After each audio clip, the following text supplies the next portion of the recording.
좋을 때는 당연하다고 생각했는데 어떤 문제가 생기니까 내가 건물주인데 억울하다 이거야. 어디 가서 이런 말 하면 바보 소리 듣습니다. 네, 장수원입니다. 네, 오늘은 봉급쟁이 마인드의 건물주라는 주제로 한번 풀어볼게요. 제가 이제 빌딩 중개를 하다 보니까는 건물을 사고 싶다고 오시는 분들이 많아요. 근데 오랫동안 지켜보다 보니까 그분들 중에 상당수가 아직까지 그 직장을 다니는 그 봉급쟁이 마인드, 아직도 봉급쟁이 마인드에서 못 벗어나고 있더라. 건물주가 되려면 그 마인드하고 다른 마인드가 필요한데 이 봉급쟁이 마인드로 건물주가 되겠다고 오니까 어떤 일이 생기냐면은, 원래 이 직장 생활을 하는 봉급쟁이라는 거는 회사가 모든 변동성에 대한 쿠션 역할을 합니다. 금리가 올라가든지 경기가 내려가든지 거래처가 망하든지 코로나가 오든지 뭐 원자재 값이 올라가든지 무슨 일이 생겨도 회사는 그 모든 변동성을 회사가 감수하고, 한마디로 회사가 몸으로 때우고 직원들한테는 따박따박 월급을 줘야죠. 그게 바로 안정성인 거죠. 직장인 입장에서는. 왜? 변동성을 모두 회사가 짊어지고 직원은 안정적으로 봉급을 받는 구조. 그런데 이러한 직원이 안정적으로 봉급을 받는 구조를 갖고 건물주가 되겠다고 오면은 이제 여기서부터 문제가 시작되는 거죠.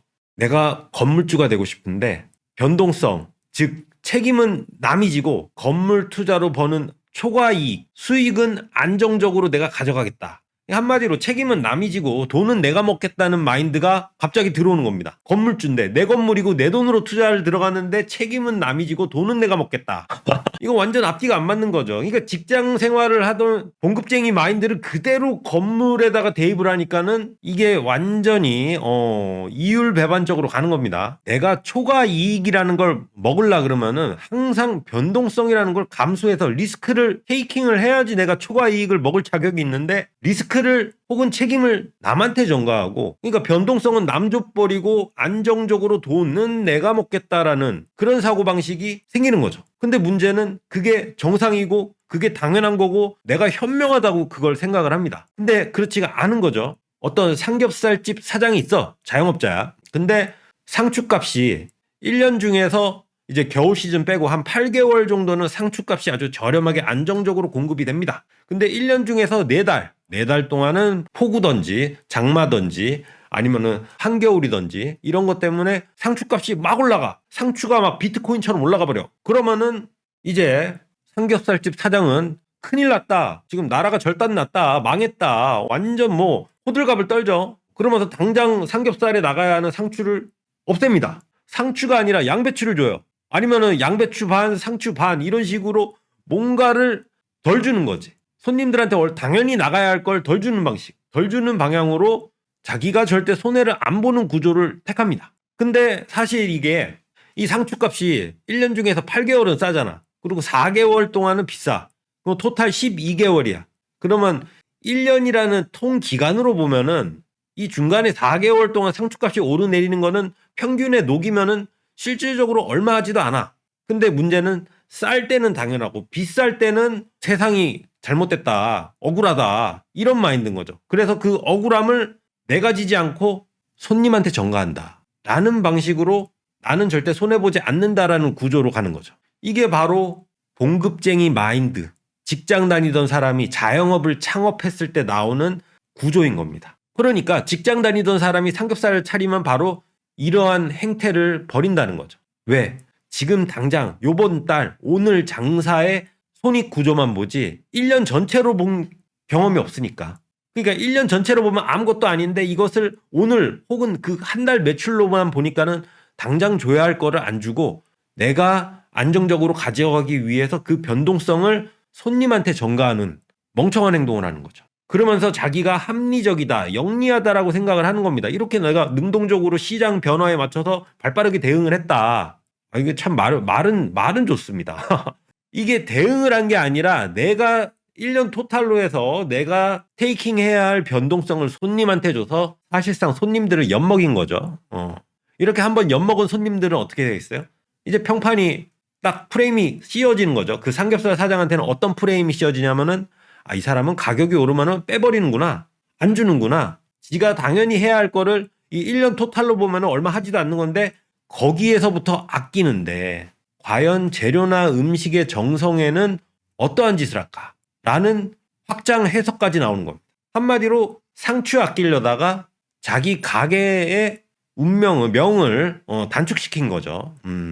한마디로 상추값 때문에 자기 가게를 파먹는 구조로 변신해서 지금 당장 요번 달은 안정적으로 가져갈 수 있지만 내년은 없다. 자기가 망하려고 작정을 하는 거죠. 근데 이게 빌딩 투자에서도 똑같이 재현이 됩니다. 그러니까 직장 다니던 봉급쟁이가 삼겹살집을 차리나 직장 다니던 봉급쟁이가 건물을 사나 똑같은 구조로 작용을 한다는 거죠. 직장 다니던 봉급쟁이가 건물을 사서 건물주가 됐어. 그러면은 무슨 생각을 하느냐? 월세가 따박따박 나와야 합니다. 한 달이라도 밀리면 안 돼. 왜? 나는 봉급쟁이니까 한 번도 회사에서 월급을 밀려서 받은 적이 없으니까. 그러니까 임차인들도 나한테 월세를 따박따박 내야 한다. 그리고 아무 일도 없어야죠. 무슨 일이 생기면 회사가 책임졌지 직원이 책임지는 구조 자체가 없으니까. 내가 안 하면 남이 하던가 회사가 알아서 하겠지 개념이니까 나는 어떠한 것도 책임지거나 아니면 내가 해결해야 할 문제는 없죠. 나는 시키는 것만 하면 되지 내가 직접 해야 할 건 없잖아. 그런데 건물을 매수해서 한 10년 정도를 관리한다고 치면은 10년 정도를 가져간다고 치면은 그 사이에는 수많은 이벤트들이 있습니다. 대표적으로 공실, 누수, 금리 올라가고 경기가 안 좋을 때도 있고 코로나가 올 수도 있어요. 그러니까 그런 이벤트들은 항상 생길 수가 있어. 이거는 비정상이 아니라 빌딩에 투자할 때 다 포함이 된 겁니다. 그 10년의 기간 안에 그러한 변동성들은 다 포함이 된 건데 이 봉급쟁이 마인드의 건물주는 난리 난 거죠. 세상 망했다. 경기 끝났다. 부동산 망했다. 호들갑을 떱니다. 이게 다 포함된 건데 그걸 안 보고 지금 당장만 보니까는 당장 월세가 안 나와. 망했어. 끝났어. 한마디로 월세 잘 나오고 건물에 아무런 문제가 없고 월세가 따박따박 나올 때는 좋을 때는 당연하다고 생각했는데 뭐 공실 나고 누수 생기고 어떤 문제가 생기니까 억울하다 이거야. 나는 억울하다. 내가 건물주인데 억울하다 이거야. 왜 억울하냐. 월세가 안 나온다. 공실이다. 어디 가서 이런 말 하면 바보 소리 듣습니다. 근데 이런 봉급쟁이 마인드의 문제는 뭐냐면은 자기가 부담해야 할 변동성의 리스크를 남한테 전가시킵니다. 자기가 안 하려고 해요. 그러니까 원래 회사는 모든 리스크를 회사가 감수해 줬는데 그 회사가 감수하던 리스크를 본인 건물주가 져야 한다는데 그 건물주를 직원 마인드로 있으니까 그 건물주는 자기가 그 리스크를 감수하려지 않고 그 리스크를 주변 사람들한테 전가시켜 버립니다. 그 가장 대표적인 행동이 바로 상가에 공실이 나면은 건물에다가 자기 전화번호를 딱 겁니다. 건물주 주인 직거래 딱 그리고 현수막을 붙여버려. 그게 당장 수수료는 아낄 수 있지만은 장기적으로 보면은 이게 굉장히 안 좋은 구조라는 걸 모르고 건물에 공실이 나면 자기 건물주 전화번호를 바로 공실 상가에다 붙여버립니다. 그러면 이게 시장에서 어떤 효과가 나냐면은 건물주 현수막이 붙는 순간 주변에 있는 부동산들 어떻게 보면은 임대인과 중개인은 상호 협력 관계인 파트너입니다. 근데 나 혼자 먹고 살겠다고 건물주가 현수막으로 자기 전화번호를 붙여버렸어. 그러면 주변 부동산들은 뭐가 돼? 그 건물에 중개를 안 하죠. 아, 저 건물은 중개 수수료가 안 나오는 구조다. 혼자 다 먹으려고 하는 구조다. 그러니까 주변에 있는 중개인들이 그 공실상가로 손님을 안 붙입니다. 그리고 중개 수수료가 안 나오는 직거래 구조의 형태의 건물주로 낙인이 찍히면은 이제부터 그 주변에 있는 부동산들이 그 건물을 패싱하기 시작하는 거죠. 장기 공실로 가는 겁니다. 중개 수수료 조금 아끼려다가 같은 시장에 같이 먹고 사는 구조가 아니라 나 혼자 먹고 살겠다. 수수료조차도 내가 다 먹겠다. 라는 마인드니까 그 표시가 바로 건물주 직거래 현수막인 거죠. 중개 수수료를 내지 않는 건물주. 왜 그러냐면은 이 중개 수수료라는 것도 사실은 내가 10년 동안 건물을 가져가고 월세를 받을 때 그 월세 안에도 다 포함된 비용입니다. 중개 수수료는 어차피 내가 건물을 10년 동안 관리할 때 다 비용으로 책정이 돼 있어야 하는 부분이지 추가적으로 발생하는 아까운 돈이 아닌 거죠. 사실상 건물을 관리하면서 들어가는 비용 중에 일부인데 그 비용을 세이브하겠다. 놀아먹지 않겠다. 내가 다 가져가겠다는 태도가 나오는 순간 주변에 있는 사람들은 나하고 협력하는 관계가 아니라 주변에 있는 부동산들은 이제 저 건물에 들어가면은 장사 잘 안 좋다. 이런 식으로 말이 나올 수가 있는 상황이 되는 거죠. 거기에다 불경기까지 와버리면은 주변 부동산이 어떻게 한다? 붙일 손님도 안 붙인다. 왜? 아니 우리를 배제하는 사람한테 우리가 손님을 붙일 이유가 없으니까. 그래서 장기 공실이 되는 건물의 특징은 뭐다? 직거래하려다가 신뢰를 잃어버린 건물주가 안에 들어있더라. 근데 여기서 더 악순환 구조가 나오는 게 이 봉급쟁이 건물주는 아니 뭐든지 간에 월세만 따박따박 들어오면 되는 거 아니냐 이런 마인드가 있죠. 무슨 말이냐면은 내 건물의 이미지라는 걸 생각을 안 하고 당장 내 통장에 돈이 따박따박 들어오는 것만 생각해. 10년 장기적으로 보면은 내가 거기서 임차 세팅을 어떻게 가져가고 건물 이미지를 어떻게 가져가느냐에 따라서 내가 엑시트할 때 매매가에도 영향이 있고, 그리고 장기적으로 뒤에 들어오는 임차인들이 내 건물의 인테리어에 1억을 바를지 2억을 바를지 얼마를 투자해서 들어올지에 대한 영향평가에도 그게 중요하게 작용을 하는 건데, 그런 거 싹 다 무시하고 당장 내 통장에 월세 꽂아줄 임차인이면 누구든지 상관없다. 뭐 깔세도 좋고 성인 PC방도 좋고 월세만 준다면 누구든지 된다 라는 상황으로 아무나 받아버리죠. 그게 나중에 건물값에 10억이 깎일지 20억이 깎일지 몇 달간 공실이 몇 년을 갈지 그런 악영향에 대한 생각을 1도 없는 거죠. 그러니까 내가 변동성이 높은 거, 불안한 거, 변동성이 높은 걸 찾았을 때는 내가 초과 이익을 먹을 자격이 있지만은 당연히 그러면 안정성이 떨어지니까 공실 리스크나 아니면은 수리를 해야 할 부분들 혹은 금리의 영향 이런 거를 내가 다 감수를 해야 하는 거고, 내가 변동성이 아니라 안정성을 추구한다 그러면은 당연히 수익률은 좀 낮을 것이고 대신에 안정적으로 장기적으로 가는 구조일 건데, 투자를 할 때는 이 둘 중에 하나를 선택을 해야죠. 택일이야. 근데 둘 다를 원합니다. 이 봉급쟁이 마인드. 세상에 그런 건 없죠. 한마디로 부동산에 투자하면서 빌딩에 투자하면서 내가 초과 수익을 먹고 싶으면은 변동성을 내가 감수를 해야 하는 겁니다. 남 탓을 하면 안 되는 거예요. 누군가가 대신 책임져 줄 거라는 생각을 하면 안 된다는 거죠. 근데 봉급쟁이 마인드의 건물주들은 항상 책임을 남한테 전가시키더라. 중개인이든지 임차인이든지 나라 탓을 하든지 주변 탓을 합니다. 자기 탓이라고 생각을 안 하고. 왜냐하면 자기가 변동성을 택했으면 자기가 감수해야 할 변동성인데 그것을 주변으로 다 밀어버려요. 이런 투자 방식의 문제점은 주변 사람들을 소진시키고 주변에 사람이 없습니다. 사람이 다 떠나가요.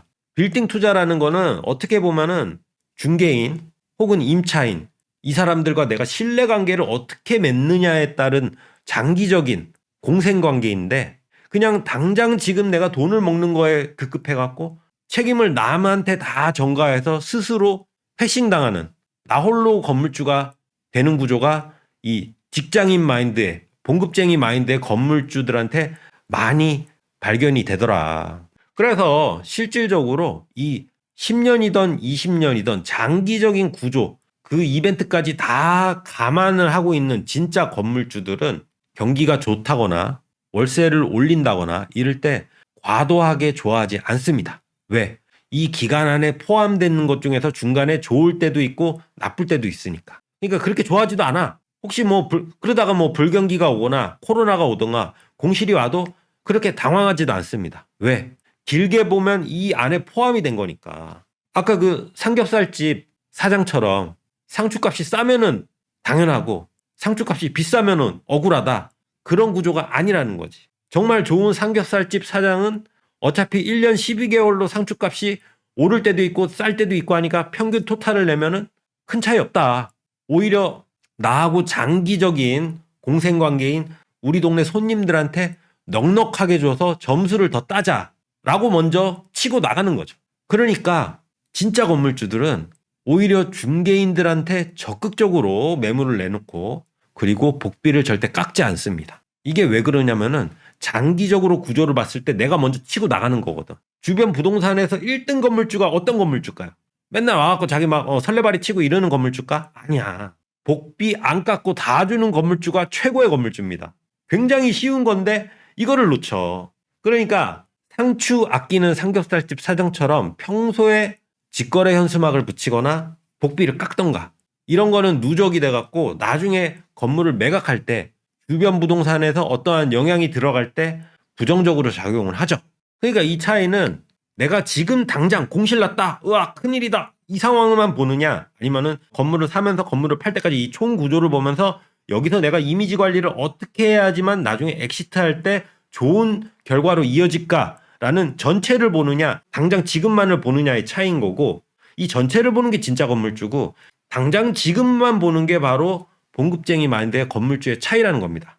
그래서 오늘 정리를 하면은 나는 수익률보다 변동성을 감수할 수 있는 준비가 되어 있는가 한번 생각을 해보시고, 아니면 아직도 누군가 내 대신에 책임져 줄 사람을 찾고 있는가 한번 생각을 해보시면은 이 진짜 건물주하고 이 봉급쟁이 마인드의 건물주의 차이에 대해서 이해가 빠를 수 있을 것 같습니다.